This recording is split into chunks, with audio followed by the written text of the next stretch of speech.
Families here are demanding answers and accountability after this tragedy. And while there's a lot we don't know, we are this morning getting some clarity on what happened in the moments before that performance and some of the plans that were in place. But clearly, something went terribly wrong. New video shows those chaotic moments that had fans pleading for Travis Scott to end his Astroworld Music Festival as it turned deadly. These new images taken under a crushing, tangled pile of fallen fans showing concert goers crying out for help. One seen dialing 911 as the concert raged on around them. 8 people were killed. Dozens of others seriously hurt as the crowd surged at Friday's hip-hop festival in Houston, with scene after scene of fans pleading for help.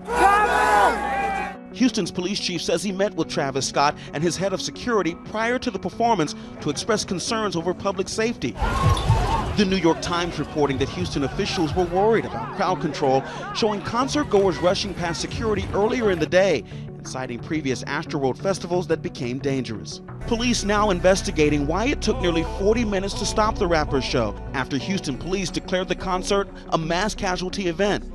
According to new documents obtained by ABC News, the operations plans didn't account for a crowd surge, and only 2 people had authority to stop the concert, the executive producer and festival director. Some fans tried desperately to alert the staff of what was happening in the crowd. I'm honestly just devastated, and I could never imagine anything like this just happening. Scott saying he'll cover all funeral costs, refund admission to all attendees, and offer counseling sessions to anyone affected by the tragedy. For 18 months, Bhavna Patel could only speak to her grandson on FaceTime. Now that American borders are reopening, the promise of actual FaceTime leaves her speechless. I don't have words. Actually see in person, you don't know. And Yeah, if they've might be woken really him up confused. and come and, so I said, just don't cry, Kaika. Emotional reunions, just like the Patels, seen in airports all over the country after the Biden administration lifted the COVID travel ban. A U.S. government official telling ABC News Pfizer will seek FDA authorization for its COVID booster shot for everyone 18 and older as soon as this week.